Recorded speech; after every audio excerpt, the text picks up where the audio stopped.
hoje, né? Nós alugamos esse salão aqui em 2021. Então, 21, 22, 23, 24, 25 é o nosso quinto. Tá legal que não foi 21 inteiro, né? Mas, para todos os efeitos, nosso quinto ano nesse salão aqui, para a glória de Deus, fazendo um trabalho aqui na cidade de Cotia. E que o Senhor nos abençoe esse ano aí para que nós possamos cada vez mais ser luz nessa cidade. Amém? E que nós cresçamos juntos aqui na graça do conhecimento de Cristo. Eu vou pedir para o tio Wilson fazer uma oração para nós iniciarmos essa aula. Amém? Deus de amor e meu Deus Pai, primeiramente, Deus nos dar a liberdade de cultuar a Ti, de adorar a Ti, no nome, Senhor. Temos essa liberdade no nosso Isso é verdade. Façamos isso, Senhor. Santo Deus, dá-nos sabedoria, abra, Senhor, os olhos do nosso coração, da nossa mente, Senhor, que possamos ver, dá-nos um entendimento, Senhor, do que será passado para nós. Sim, Deus. Sua palavra, que possamos aprender mais de Ti, Senhor, cada dia, guardar nos nossos corações e também dedicar a outros que vivem no mundo. Amém, Jesus.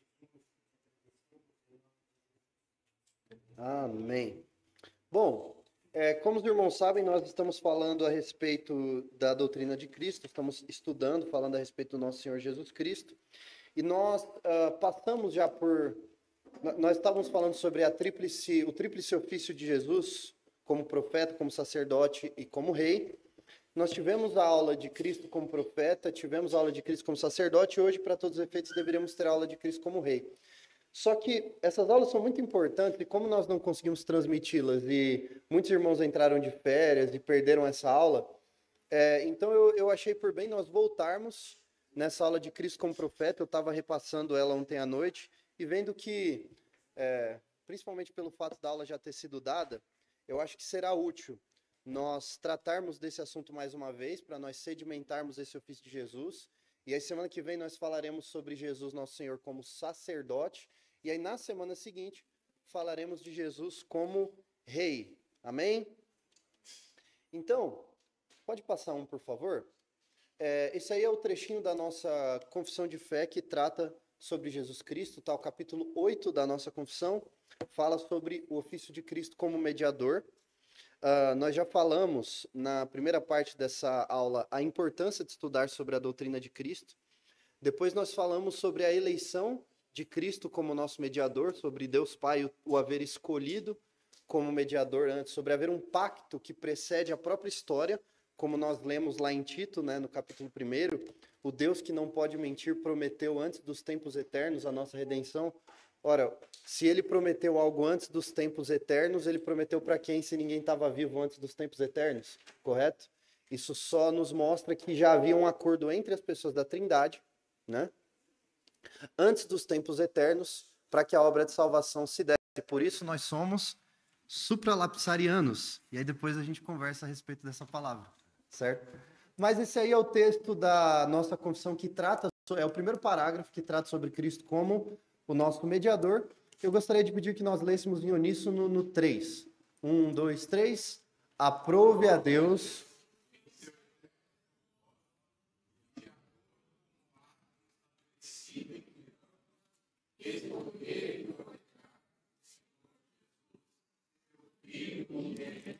Para ser mediador entre Deus e nós. E a cabeça ele de todas as coisas, e o único a quem ele toda deu um dom para ser sua posteridade e para ser por ele um reino remido, chamado, justificado, santificado e glorificado. Amém. Glória a Deus. Então nós já falamos sobre o fato de que aprove a Deus, né, no seu eterno propósito, já falamos sobre isso. De acordo com o pacto estabelecido entre ambos, Deus Pai e Deus Filho, já falamos sobre isso. E esse pacto tinha como objetivo estabelecer Jesus, a segunda pessoa da Trindade, como mediador entre Deus e os homens. E aí, ele vai desenvolvendo como é que essa atividade, como é que essa mediação ela se dá.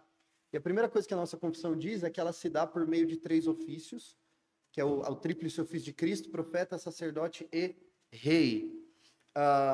Pode passar, por favor? Nós vamos falar sobre tudo isso, sobre ele ser juiz, sobre ele ser, né, cabeça da igreja, mas hoje nós vamos falar sobre Cristo como nosso profeta.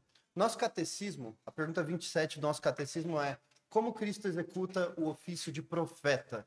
Vou pedir para o irmão, uma irmã com uma voz bem forte aí, ler a resposta para a gente, por favor, bem alto. Cristo executa o ofício de profeta, revelando-nos por sua palavra e Espírito a vontade de Deus para a nossa salvação. Amém. Então, isso é um sumário, né, de como Cristo executa o seu ofício como profeta, tá? E aí, nós vamos dividir essa aula em duas sessões, basicamente. Nós primeiro falaremos, pode passar mais um? Primeiro falaremos sobre a obra de um profeta prefigurada no Antigo Testamento, tá branco ali, mas assim, pela fé está escrito a obra de um profeta prefigurada no Antigo Testamento, e pela fé está escrito a obra de Cristo como nosso profeta. Então essas são as duas sessões da aula. Nós vamos entender a obra de um profeta prefigurado no Antigo Testamento para nós entendermos para onde o Antigo Testamento estava apontando. Se nós aceitarmos a premissa de que o Antigo Testamento está apontando para Jesus, ele está preparando o terreno para que o nosso Senhor Jesus, que é o absoluto de todas as coisas, chegasse. Se nós aceitarmos que o Antigo Testamento está preparando o terreno para que o nosso Senhor Jesus chegasse, cada um dos elementos do Antigo Testamento, então ele tem um sentido, foi estabelecido ali, e que está apontando para aquele futuro, tá? Então como é que o Antigo Testamento falou sobre a obra de um profeta? E depois, a partir disso, entenderemos como é que Cristo executa este ofício. Mas aí, pode passar mais um? Uma pergunta para vocês aí, pequenininho ali, né? Quando não tá branco, tá pequeno, né? Mas eu tenho uma pergunta para os irmãos aí. Quem já respondeu, quem já esteve nessa aula, se puder segurar aí essa resposta, vamos perguntar para quem ainda não esteve na aula. Quem foi o primeiro profeta, sacerdote e rei na Bíblia? Quem foi o primeiro profeta, sacerdote e rei na Bíblia? Primeira pessoa que executava esses três ofícios.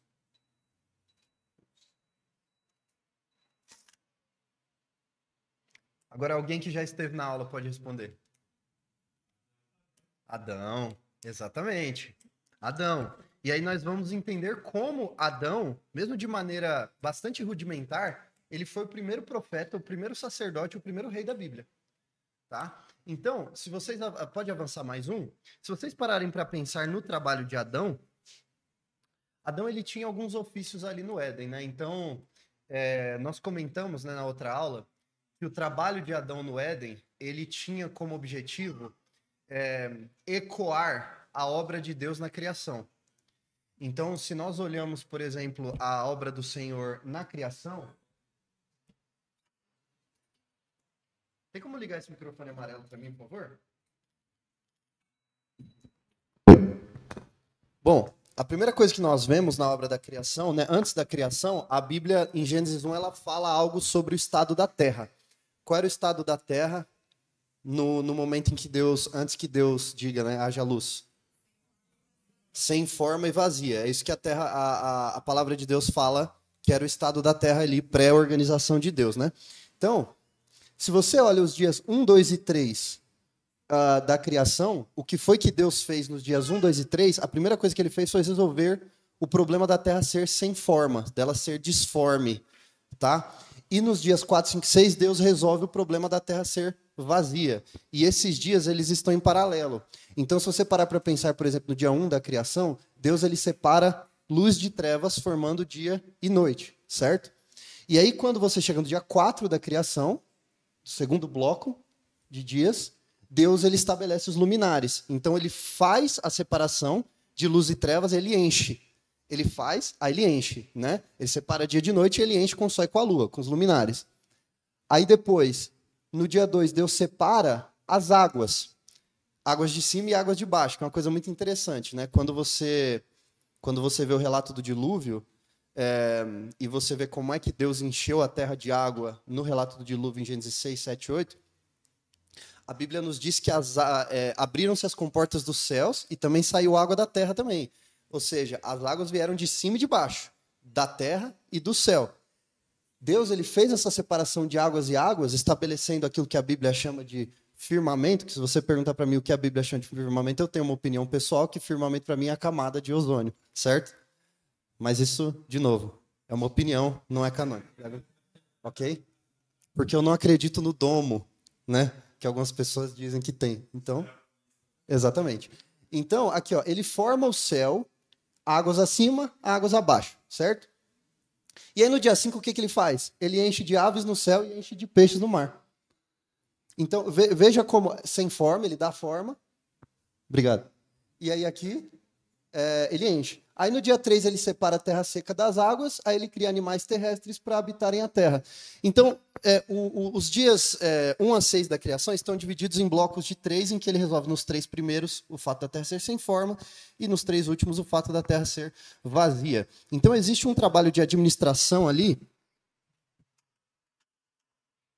que se encerra no dia 6, e no dia 7 nós lemos que Deus ele descansou, né?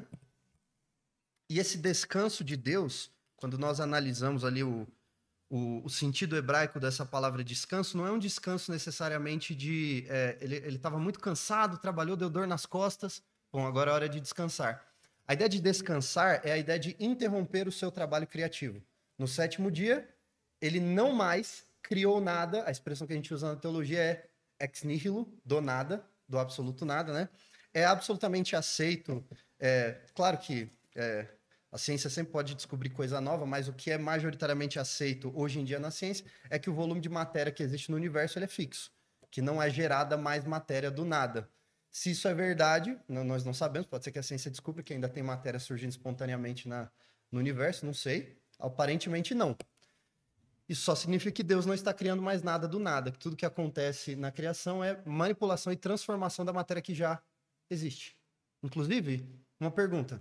Quando você morre, o seu corpo ele se deteriora e tal, a Terra ficou mais leve? Obviamente que não, porque toda a sua massa continua na Terra, só está em outro lugar, certo? Então é isso, né? A Terra só fica mais pesada se cair coisa aqui dentro. Tudo isso para dizer que, né, o trabalho criativo de Deus se encerra. E quando ele estabelece o homem, quando ele cria o homem, ele dá um trabalho para o homem, e uma das coisas que Gênesis nos diz no capítulo 1, verso 26 a 28, é que o homem ele foi criado à imagem e semelhança de Deus. Dentre as muitas coisas que significam o homem ser criado à imagem e semelhança de Deus, é aceito pelos estudiosos que o homem ele tinha o ofício de continuar refletindo o trabalho de Deus na criação. E aí nós temos esse tríplice ofício, que em Adão, um deles é bastante óbvio, e os outros 2 eles são implícitos. O trabalho de Adão como rei é um trabalho explícito, porque Adão foi o primeiro homem ali, ele foi colocado como cabeça da criação, Deus deu a ele a autoridade, inclusive, de estabelecer o nome dos animais, né? Então, vejam que existe um trabalho administrativo que pode ser tratado de maneira análoga ao trabalho de um monarca, né? Ele administrava, ele mandava, ele tinha responsabilidade sobre aquela ordem criada, tá? Domínio, exatamente. Exatamente. A multiplicação, ela tinha esse objetivo de subjugar a existência, subjugar a terra. Exatamente, que ele tinha que estabelecer domínio. Perfeito. Agora, o trabalho de sacerdote e de profeta são trabalhos que estão ali também, mas são trabalhos implícitos. Pode passar mais um, por favor? Então, Adão ele foi o primeiro rei, sacerdote e profeta. O trabalho de rei é explícito, mas os papéis de profeta e sacerdote são implícitos. Falando especificamente do papel de sacerdote, que a gente vai focar um pouquinho mais na semana que vem, quando nós lemos o que Adão tinha que fazer no Éden, né? Gênesis 2,15 fala que Adão ele tinha que cultivar e guardar o Éden, que são 2 verbos, cultivar e guardar, que estão presentes na linguagem sacerdotal de 1 Crônicas, por exemplo, ou de Ezequiel. O serviço dos sacerdotes era cultivar, guardar, executar o serviço, né, na casa de Deus e guardá-la. os verbos cultivar e guardar, eles se repetem nos contextos em que em que os sacerdotes são apresentados. E quando você olha a própria estrutura do templo, ela tem como objetivo refletir o jardim.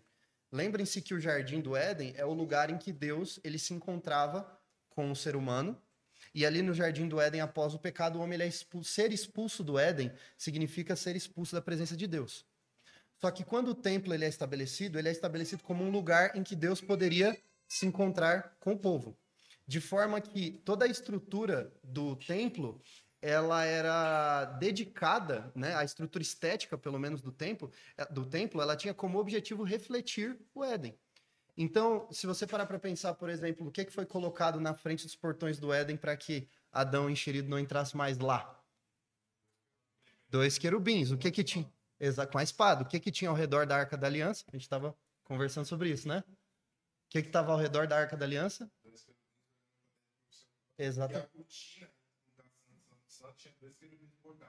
Exatamente. Então percebam os querubins protegendo o Éden e os querubins ali guardando o Santo dos Santos, que é onde estava a presença do Senhor também. E aí você poderia pensar na menorá, né, o candelabro, refletindo a árvore da vida, né? Você poderia pensar em ouro e pedras preciosas, que são materiais que o livro de Gênesis, quando ele vai falar sobre os rios, né, que estavam ali ao redor do Éden, né? Quem lembra o nome dos rios? 2 é fácil, que a gente sabe onde está hoje em dia, né? Pison. Tigre não vale, já. Esse a gente sabe já, né? Enfim, eu também não lembro o outro, não. É Tigre, Eufrates, Pison e qual que é o outro? Gion, é isso mesmo. Ai, tá até anotado aqui. Mas a gente vê sobre como ouro e pedras preciosas eram abundantes nessa região também. Então, quando a gente pensa... e lógico, né? O mais óbvio de tudo é o fato de que representava a presença de Deus. O acesso ao Éden significava acesso à presença de Deus. E até se você ler Apocalipse 21 e 22, a nova criação em Apocalipse 21 e 22, ela reflete e supera ponto por ponto o que era o Éden. Né? Na verdade, a glorificação, o estabelecimento absoluto do novo céu e da nova terra é um retorno ao Éden. É um retorno à presença de Deus. Tá? Enfim, tudo isso para mostrar o papel implícito de sacerdote que Adão ele tinha no Éden, porque o papel dele como sacerdote, cultivar ali o Éden, guardar o Éden, é o trabalho de um sacerdote no templo, que é o trabalho de Cristo na criação, tá? Só que hoje o nosso foco é falar sobre Cristo como profeta, e eu também defendi aqui que Adão foi o primeiro profeta da Bíblia.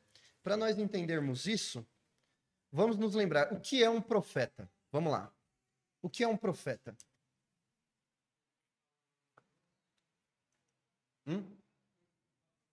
Aquele que fala em nome de Deus, bacana. Quem dá mais? Leva a palavra de Deus, bom. Interessante o contraste do que vocês falaram, né? Pode parecer a mesma coisa na superfície, mas a gente consegue até separar um pouquinho, né? Aquele que fala em nome de Deus pode ser uma mensagem pontual, como Deus chegando, dando uma mensagem a Jonas indo lá e falando em nome de Deus, ou aquele que fala da palavra de Deus, ou seja, a palavra já estabelecida, né? A palavra já canonizada, escrita, a Bíblia, aquele que vai lá e abre e fala e está falando em nome de Deus, recebendo assim também, em algum nível, o título de profeta, né? Mas é isso mesmo, qual que é o ofício mais óbvio de um profeta, assim, mais natural, que todo mundo pensa, assim? Prever o futuro, né? Exato. O que é uma coisa interessante, porque o profeta, ele não, na real mesmo, ele te comunica o futuro por vezes, mas não é que ele o previu, né? Pum. Não, Deus falou para ele, né? Deus mostrou para ele. Então não deixa de ser também ele comunicando algo que Deus o comunicou, correto? Mas, né, é interessante, porque... Samuel, primeiro e segundo Samuel, o profeta chamava de ouvidente. O vidente. E algumas traduções antigas chamam de ouvidente. Uhum. Quando Saul foi atrás das jumentas, e aí Deus fala para ele consultar Samuel, e atrás de Samuel fala, vai na casa do ouvidente. Chama de ouvidente. Perfeito, perfeito. E aí, se você parar pra pensar, tipo assim, no trabalho de Samuel, né? o trabalho de Samuel, né, como último juiz de Israel, foi tipo, era realmente tipo, por que que Saul ficou tão bitolado depois que Samuel morreu e ele foi atrás da bruxa lá de Endor? Por que que ele fez isso? Porque ele estava desesperado para quê? O que que ele precisava? É, ele precisava de direcionamento, ele precisava ouvir de Deus. Ele precisava, e o profeta estava morto. Aí ele foi atrás de outros subterfúgios, né? E o, foi, cabeção. Mas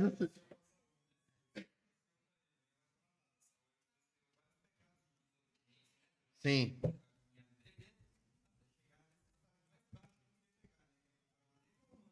sim. Se o demônio era no mesmo, ele estava totalmente. É. Saul não, Saul não, Saul não. Saul não, Samuel.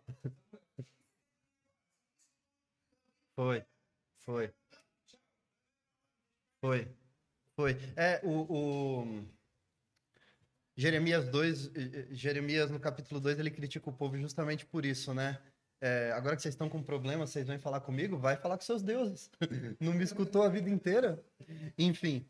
Mas eis o ponto, olha que interessante. Como então, já que nós estabelecemos aqui a definição de um profeta, como pode então Adão ser um profeta? Em que sentido Adão é um profeta?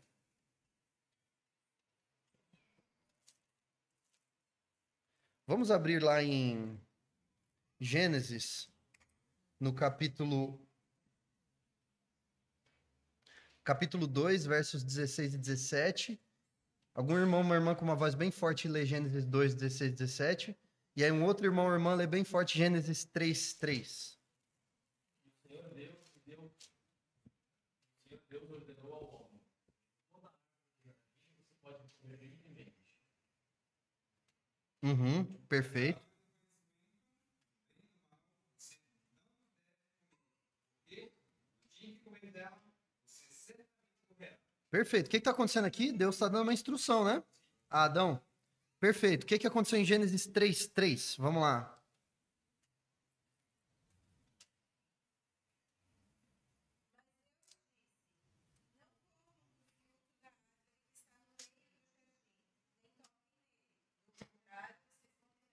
Ok. Deus falou com quem em Gênesis 2? Quem está falando com a serpente em Gênesis 3? Eva. E Eva está ali passando a mensagem que Adão passou, com um pequeno acréscimo ali, né? Porque Deus não falou nada de tocar na árvore, certo? Só que, ok.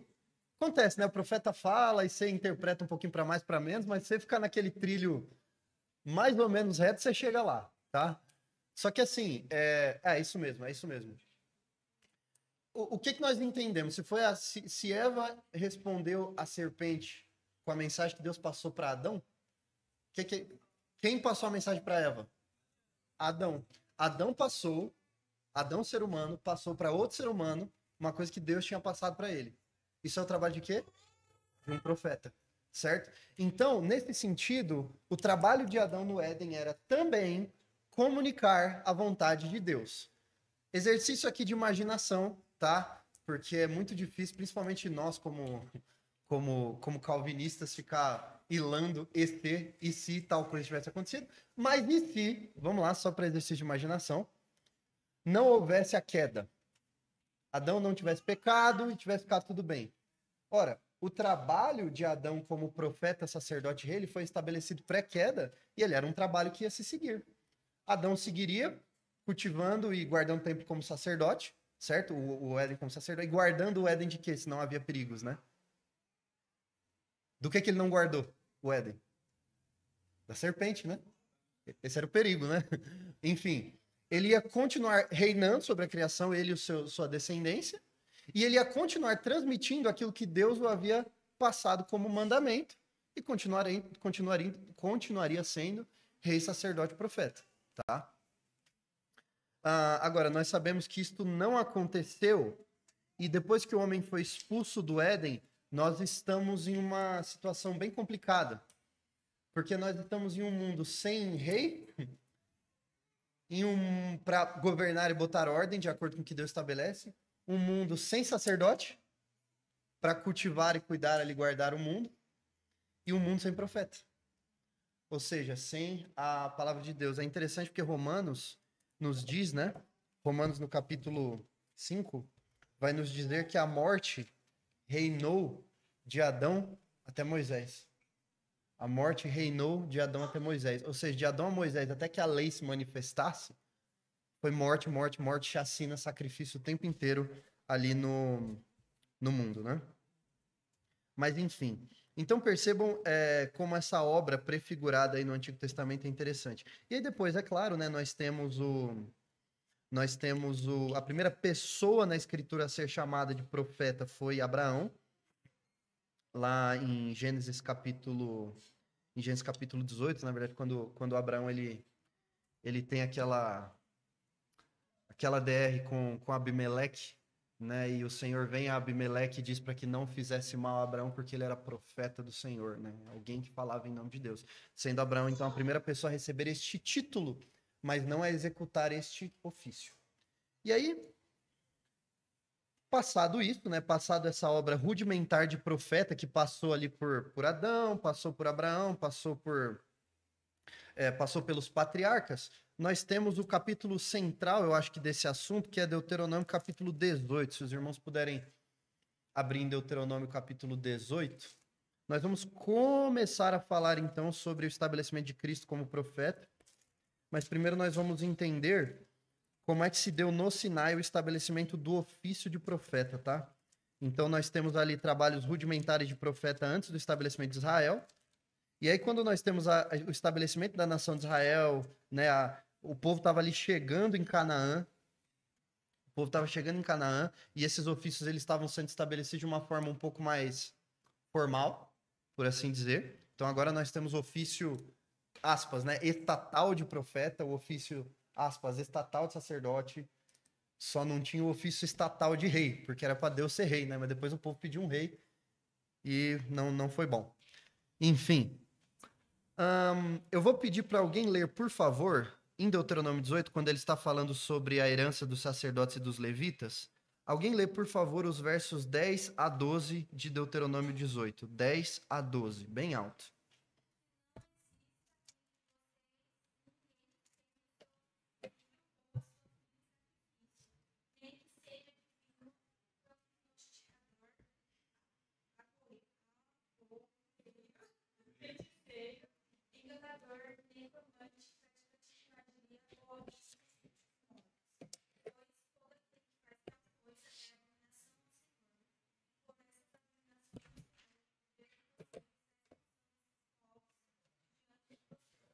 Ok, então vamos olhar para esse texto com cuidado, tá?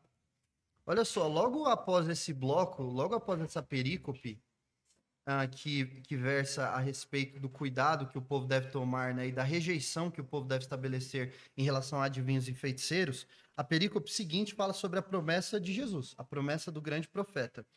Até chegar lá, olha o que ele fala: não existe entre vocês quem queime o seu filho ou filha em sacrifício. O que isso tem a ver com o trabalho de um profeta? Queimar o filho ou filha em sacrifício, no contexto do Antigo Testamento.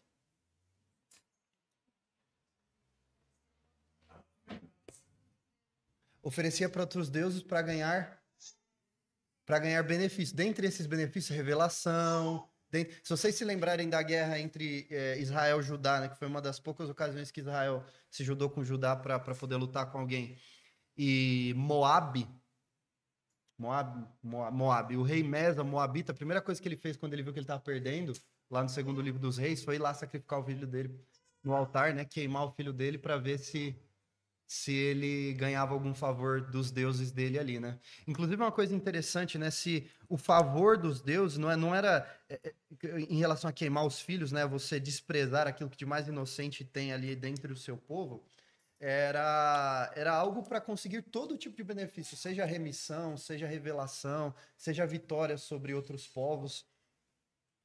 Falar uma coisa um pouco chocante aqui, mas que estabelece um pouco a diferença entre o Deus de Abraão e os outros deuses das outras nações. Quem foi o primeiro Deus na Bíblia a pedir o sacrifício de uma criança? Foi o próprio Deus. Foi o Deus de Abraão. Exatamente. Por que Abraão não estranhou? Porque ele já vinha de um contexto paganizado em que aquilo era a coisa mais comum do mundo. E aí o pessoal fala, olha que Deus mal pediu para Abraão sacrificar o filho dele. De último minuto, o que ele fez? Não. Não toque no menino. Foi ali naquele altar que o nome de Deus tornou Deus proverá, Jeová dirê, né? A provisão vem de Deus, não vem de você tentando ganhar o favor de Deus através da morte de inocentes. Ali, dentre muitas e muitas... Assim, o número de lições dessa aprovação de Abraão, ele é quase que infindável. Mas dentre as infindáveis lições que tem essa história de Abraão levando Isaac ao sacrifício, está ali sendo estabelecido logo de cara na Escritura e na história de Israel a diferença entre o nosso Deus e os deuses das outras nações. Quem pede sacrifício de criança são os outros deuses, não eu. Não meu Deus, certo?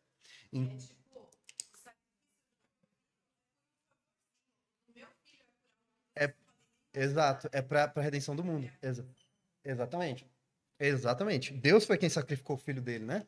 Então, isso é para quando o seu amigo ateu da faculdade chegar, Deus mandou sacrificar Isaac. Você fala, as outras nações sacrificaram, meu Deus não mandou. Certo? Meu Deus, ele deu o filho dele para te salvar. Aceitar Jesus para você ser salvo igual eu? Certo? Inverte a roda. Ok. Então você não pode queimar o seu filho nem filha, como a Ariane leu, em sacrifício, nem você pode ter entre vocês quem seja adivinho, né? Não pode, alguém que tem ali como ofício prever o futuro. Um prognosticador. Gente, isso aqui não é médico, tá? Acho que é importante falar, né? Você precisa de um prognóstico no médico, pode pegar o prognóstico, certo?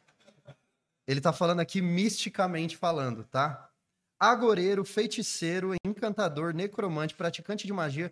Olha só, o que todas essas palavras têm em comum? Adivinhação. O que mais?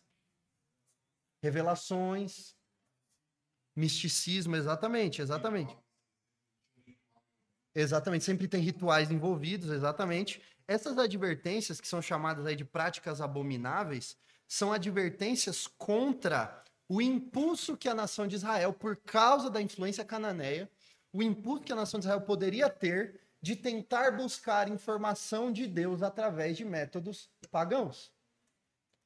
O que está sendo dito aqui é: não é assim que vocês receberão informações de mim.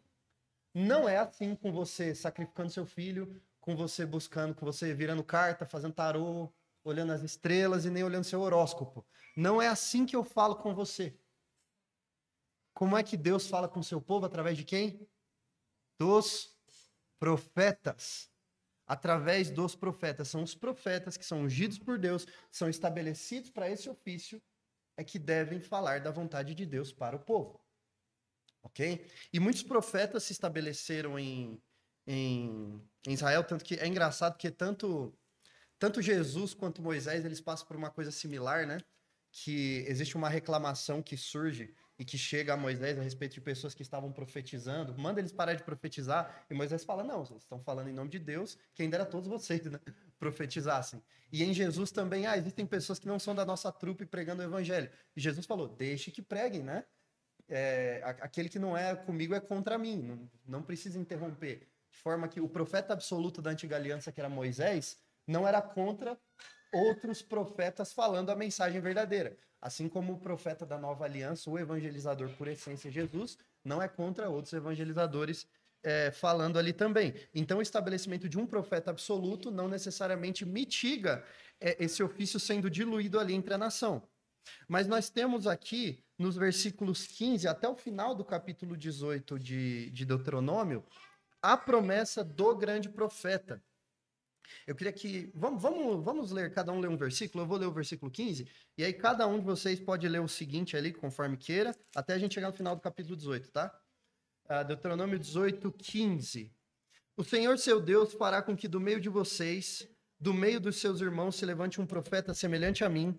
A ele vocês devem ouvir.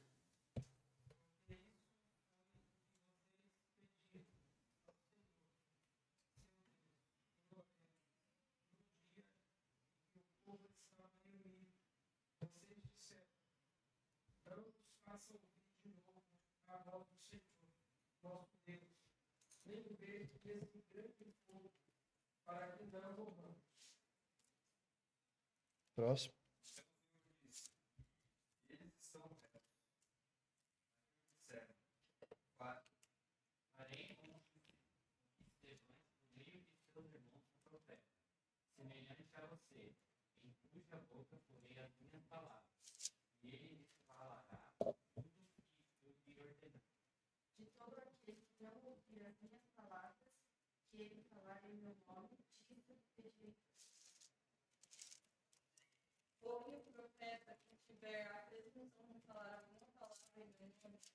algo que eu não mandei que falasse, ou que falarem em nome de outros deuses. Este profeta deve ser morto.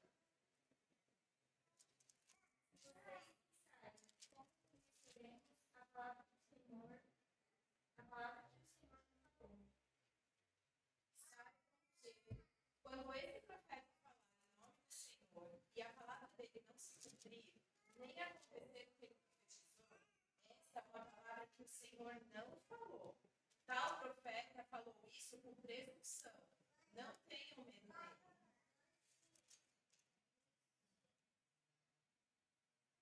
Acabou? Ah, tá. Amém, amém, amém. Não, eu tava abrindo o texto da transfiguração aqui rapidinho. Mas vamos lá. Maravilha. Percebam que o está sendo existe um duplo alerta aqui, né? Existe uma promessa de que um profeta seria levantado, tá? E existe também uma advertência contra profetas falsos, ok? Então, de forma que profetas falsos eles seriam mortos se profetizassem em nome de Deus e aquilo que eles estavam profetizando não fosse verdade. Um evento paradigmático disso é Jeremias, né? No capítulo 28 de Jeremias, aconteceu exatamente isso, né? Houve aquela disputa, por assim dizer, entre um profeta chamado Ananias e o profeta Jeremias. O profeta Jeremias falou que o povo ficaria no cativeiro por 70 anos. Aí chegou Ananias e falou: eis que profetizo 2 aninhos no máximo. A gente está fora daqui, certo? Aí Jeremias, né? Ficou, ó, o Ananias. Ou Deus mentiu para um de nós, ou ele não falou comigo, ou ele não falou com você, porque para mim ele falou 70. Ele falou: vamos ver, né? E bom, Ananias foi morto, porque ele foi profetizar aquilo que Deus não havia falado, né? Então, o profeta Jeremias, inclusive, ele alerta, ele fala assim: olha, se você estiver falando alguém da tua cabeça, vai dar um conselho para alguém, vai falar uma coisa da tua cabeça, fala que é da tua cabeça. Não fala que foi Deus que falou, certo? Fala que é a tua opinião, não fala Deus me disse. Não... Para com isso, porque senão, ó, você vai morrer, certo? Perfeito. Aí, tem outra coisa também, se vocês olharem ali o versículo 15, o finalzinho do versículo 15, logo após o ponto e vírgula, a promessa do grande profeta, porque Deuteronômio fala que nunca houve mais um profeta como Moisés, com quem Deus houvesse falado face a face. Mais que um profeta como Moisés, haveria de vir, um dia, certo? O que fala o finalzinho do verso 15? A ele vocês devem ouvir. Agora me encontrem lá em Marcos capítulo 9. Marcos capítulo 9.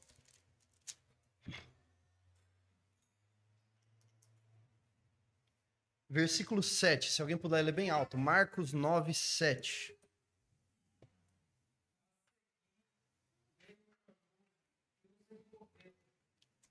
Dele veio uma voz que dizia: esse é meu filho amado, escuta o que ele diz. Que evento é esse aqui? O que está acontecendo em Marcos 9? Monte da Transfiguração, certo? O que aconteceu ali? É interessante dar um preâmbulo, né? Logo antes disso aqui, tanto em Mateus quanto em Marcos, o que está acontecendo antes do Monte da Transfiguração é que Jesus anuncia que ele está indo para Jerusalém. E aí Pedro diz para ele: não, Senhor, o Senhor não pode ir para Jerusalém. E aí Jesus, sempre muito polido, o que ele diz para Pedro? Aparta-te de mim, Satanás. Sai, diabo, certo? Porque você é pedra de tropeço para mim, correto? Pode colocar. O que acontece? Jesus ele estava falando que ele iria lá morrer na cruz em Jerusalém, mas iria ressuscitar. Pedro fala: o senhor não vai, não. Aí ele fala: aparta de mim, Satanás. Aí Jesus ele fala da importância de você tomar a sua cruz e segui-lo, que é assim mesmo, a vida cristã é cruz, tá? E aí em seguida, justamente um dos discípulos que estava com ele era Pedro. Pedro que não queria escutá-lo, certo? Jesus, ele sobe naquele monte, ele se transfigura. Pedro, muito gentil, ele se oferece ali para... Aí aparecem 2 figuras ali do Antigo Testamento. Quem? Quem aparece ali? Moisés e Elias, a lei e os profetas, né? Sacramentando o trabalho de Jesus, confirmando que a lei e os profetas apontavam para Jesus. E aí eles estavam ali, batendo um papo. Lucas diz que eles estavam falando a respeito dos eventos que viriam acontecer, a respeito da morte, né, de Jesus. Pedro se oferece para fazer uma tenda ali para Elias, Moisés e Jesus. Falei certo? Elias, Moisés e Jesus? É isso mesmo. Isso, exatamente. Isso. 3 tendas. E aí aparece uma voz do céu. E diz: Esse é o meu filho amado. Ouçam-no. Escutem-no. O que estava escrito lá em Deuteronômio 18 a respeito da vinda do profeta? Ouçam-no. Escutem-no. O que aconteceu no Monte da Transfiguração foi uma confirmação de que Jesus era o profeta prometido em Deuteronômio 18. E que ele tinha que ser escutado. Então, quando Jesus fala, eu vou para Jerusalém e vou morrer, você não tem que falar, não, senhor, veja bem, é amém. Você escuta, baixa a cabeça e obedece, porque ele é o profeta que fala a vontade absoluta de Deus, que é a nossa postura diante de Jesus. Sempre nós falaremos sobre isso nas aplicações, tá? Então é isso. O nosso Senhor Jesus, quando ele chega, nós temos aí, pode passar mais um, por favor? Voltamos então à pergunta do catecismo, né, que a gente fez no início. Cristo, ele executa o ofício de profeta, revelando-nos por sua palavra e espírito a vontade de Deus para nossa salvação. E aí, olha que interessante, tudo isso orna com aquilo que nós vimos, né? Hebreus, no capítulo 1 e os versos 1 a 2, se os irmãos puderem projetar aí, diz que Deus falou, na antiguidade, ele falou muitas vezes. Então, Deus, ele falou, Hebreus 1. Perfeito, ó. Deus, antigamente, né? E aí, o que acontece? O autor de Hebreus, a noção do autor de Hebreus de tempo, como ele está falando sobre o fim da antiga aliança, a inauguração da nova, quando o autor de Hebreus fala em outra época, no outro tempo, antigamente, ele está falando sobre a antiga aliança, certo? Então, antes do advento da nova aliança, Deus falou muitas vezes. Deus, ele não deixou de falar. Ele falou muitas vezes e ele falou de muitas maneiras. Ele falou a quem? Muitas vezes, de muitas maneiras, ele falou aos pais, aos patriarcas, aos antepassados do povo de Israel. Ele falou muitas. E lembrando que o autor de Hebreus está escrevendo a Hebreus. Ele está escrevendo a um povo judeu, e se ele está escrevendo a um povo judeu, aquele povo entende o que ele quer dizer com pais, certo? Os pais, os antepassados, os patriarcas, seguindo até, tá? E ele falou como? Pelos profetas. Ele falou muitas vezes, de muitas maneiras aos pais, pelos profetas. Passa mais um verso. Mas nesses últimos dias, e aí, vamos lá. Aí tem uma disputa aí, né? Vamos entender que esses últimos dias aí são aqueles últimos dias ali, aquele momento, aquela transição. É porque assim, existe o que o Novo Testamento em geral chama de últimos dias, e existe aquilo que o autor de Hebreus chama de últimos dias, porque ele está justamente falando da transição entre a antiga aliança e a nova. Eu já faço mais um comentário sobre isso. Mas vamos entender que esses últimos dias aí, se alguém quiser disputar esse conceito, fiquem à vontade para comentar. Que esses últimos dias de Hebreus são os últimos dias da antiga aliança transitando para a nova. Porque nos últimos dias da antiga aliança, ele falou através do Filho. Porque assim, pense comigo, o Senhor está falando através de Jesus até hoje. De certa forma está, porque ele está falando através do Espírito de Cristo, que inspirou a palavra e que fala conosco nos nossos corações. Mas Jesus falando como profeta na terra mesmo, foi naquela época. Quem foi o último profeta da antiga aliança? O último, antes de Jesus. João Batista, perfeito, João Batista foi o último. É por isso que lá em Mateus capítulo 10, Jesus fala que ninguém, de todos nascidos de mulher, ninguém foi maior que João Batista. Ou seja, todo mundo que veio até João Batista era menor que ele, porque ele estava ali na ebulição da mensagem. Ele foi o último antes do cumprimento. Ele fala, mas todo mundo que vier depois de João Batista é menor do que ele. Certo? Por quê? Porque vai ter mais informação do que ele mesmo, o profeta, tinha. Terá mais de Cristo do que ele mesmo teve, assim, em vida. Então, João Batista foi o último profeta da antiga aliança, levando até Jesus, últimos dias da antiga aliança, até a consumação daquilo que Jesus fez na cruz, morrendo, ressuscitando. Nesses últimos dias, ao contrário de antigamente, que Deus falou de muitas maneiras, muitas vezes aos pais pelos profetas, nos últimos dias ele falou através do Filho. Ou seja, mostrando que Jesus, ele é o profeta absoluto prometido na antiga aliança. E será que Jesus, ele cumpre bem esse ofício de profeta? Abram, por favor, em João capítulo 7, versos 17 e 18. João 7, versos 17 e 18.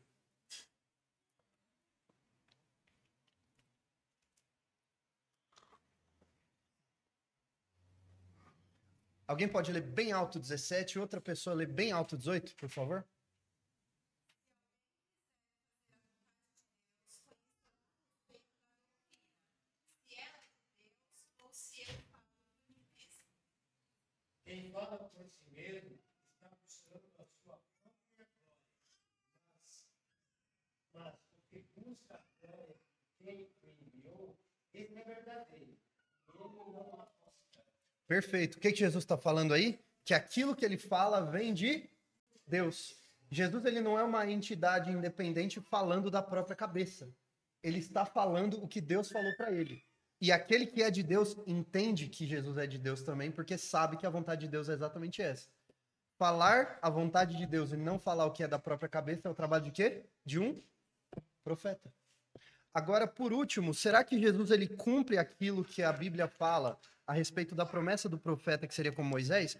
Abram, por favor, um irmão ou uma irmã abrem Êxodo 33:11, Êxodo 33:11 e outra pessoa em João 3:13. Êxodo 33:11 e outra pessoa em João 33, não, perdão, João 3:13, João 33. Vocês já viram o vídeo do rapaz que estava procurando João 23 na Bíblia? Já viram esse vídeo? Não? Muito bom.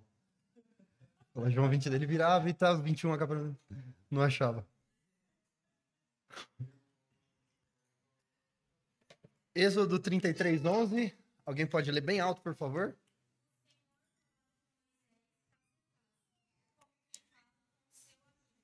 Depois Moisés voltava para porém não Josué, seu auxiliar. Perfeito. Então, qual era a característica do relacionamento de Deus com Moisés aí, então? Falava com Deus face a face, né? E no caso de Jesus, vamos lá em João 3:13? Ora, ninguém subiu ao céu, a não ser aquele que de lá desceu, o Filho do Homem. Ora. Então, Jesus também tinha um relacionamento face a face com Deus, né? Até melhor que Moisés, porque ele é o quê? Deus, né? Bom, que é um relacionamento mais íntimo com Deus do que esse? Do que ser Deus, né? Estar ali com Deus Pai, autor da criação. E, pois bem, o que nos leva ao livro de Apocalipse, capítulo 1, versículo 1. Se alguém puder ler bem alto, Apocalipse 1:1. E não, nós não vamos falar do anticristo, 666, besta, nada disso. Jesus, profeta. Esse é o tema.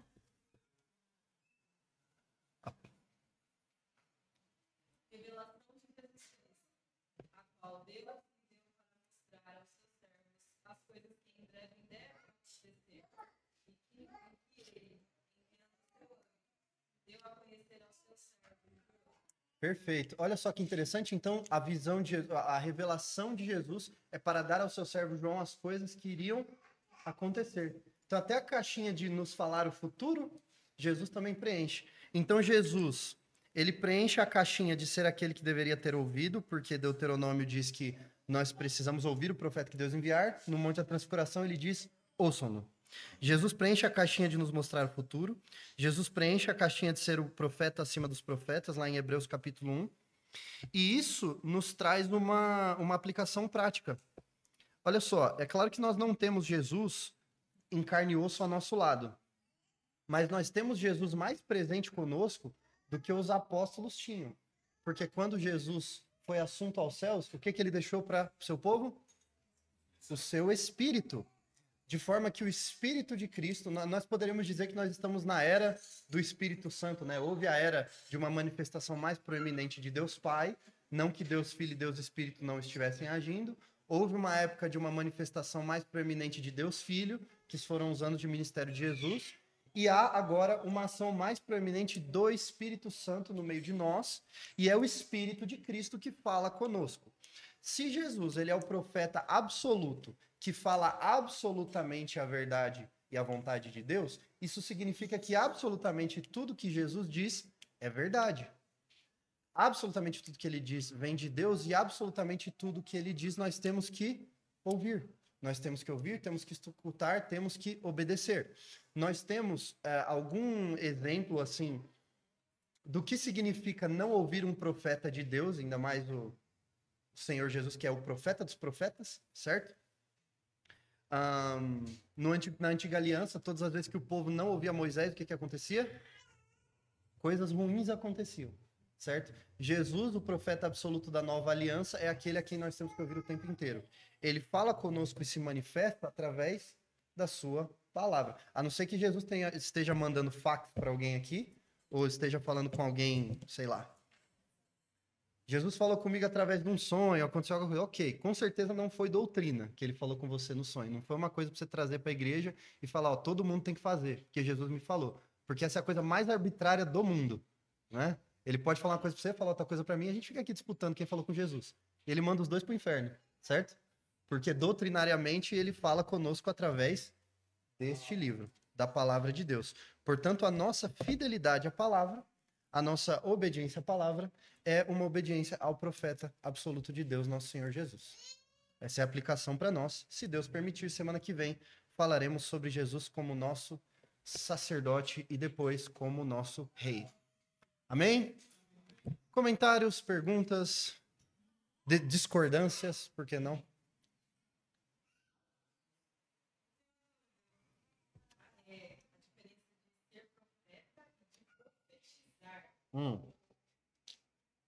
É assim, todo mundo que profetizou na Bíblia foi chamado de profeta.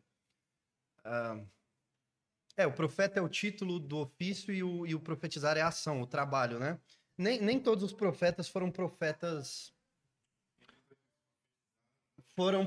de ofício, sempre. Eles profetizaram em um específico momento, mas foram chamados de profetas, né? Mesmo assim, o que não significa necessariamente que eles ficavam o dia inteiro profetizando, né? Você pega Jonas, por exemplo, a gente tem 2 registros de Jonas profetizando apenas, que é no próprio livro de Jonas, falando a Nínive, e ele falando sobre a vitória de Israel no reinado de Jeroboão II, que foi uma outra ocasião que ele profetizou, né? Até antes de Nínive. Foram 2 ocasiões, então ele profetizou. Ele foi uma pessoa que profetizou. E ele foi chamado de profeta, né? Então, não sei, a pergunta é se todo profeta profetiza ou se todo que profetiza é profeta? Acho que entra naquele negócio, né? Que todo Fusca é carro, mas nem todo carro é Fusca, né? Alguém consegue lembrar de alguém que profetizou e não... É que a mula de Balaão é bom. É que a mula de Balaão ela não profetizou, esse é o ponto. A mula de Balaão, ela não falou em nome de Deus, que é uma falha que às vezes a gente comete. É Números 22? Bom, já que a gente está com tempo, vamos dar um pulinho lá. É Números 22, né? Peraí. A mula de Balaão. Deixa eu lembrar se é Números 22. Peraí. Números 22, 28 a 30. Vamos ver se ela profetizou? Vamos lá, esse texto rende umas boas risadas. Números 22, qual que é o verso?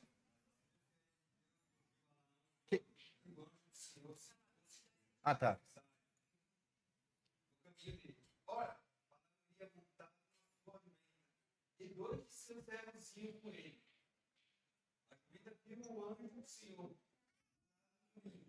Ações pararam. Por isso, a comida desviou do caminho. Então, eles foram boa a comida para fazer voltar ao caminho.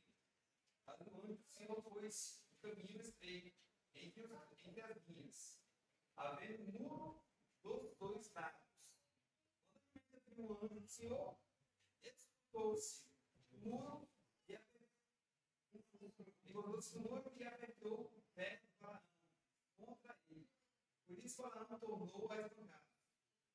Então o anjo do Senhor passou mais adiante e pôs-se num lugar estreito, onde não havia caminho para desviar, nem para a direita, nem para a esquerda.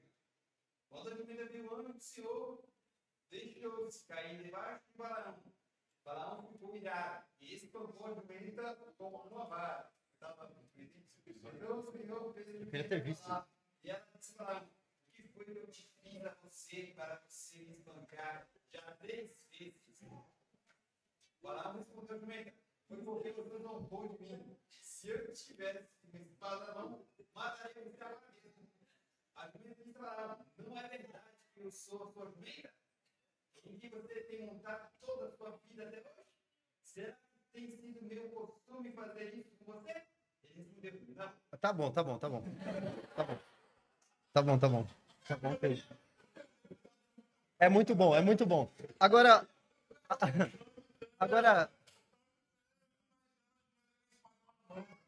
não, então, sem dúvida o episódio mais cômico da Bíblia, acho que talvez perca só para Elias zoando os profetas de Baal.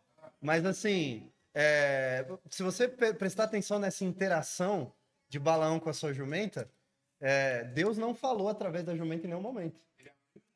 Foi a jumenta que reclamou ali. Você está me batendo, sou sua jumenta, certo? Não foi uma mensagem de Deus através da jumenta, certo? Então, quando a gente fala, Deus fala de qualquer maneira, falou até através da jumenta, na verdade, não. Ele não falou através da jumenta.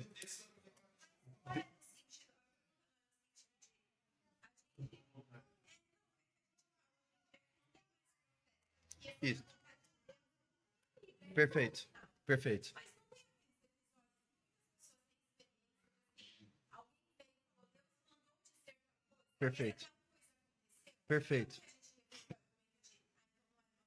Uhum. Boa. Certo.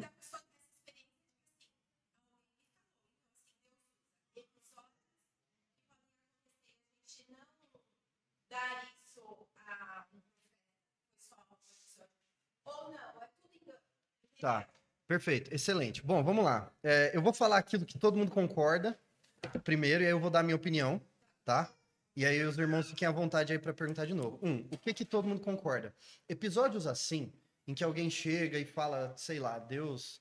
gente, eu experienciei isso na minha vida pessoal mais jovem. Alguém chegar e falar, sei lá, Deus me mandou te dar uma compra porque eu sei que está passando uma necessidade na sua casa e Deus mandou abençoar e dizer a você que tá tudo bem, tal.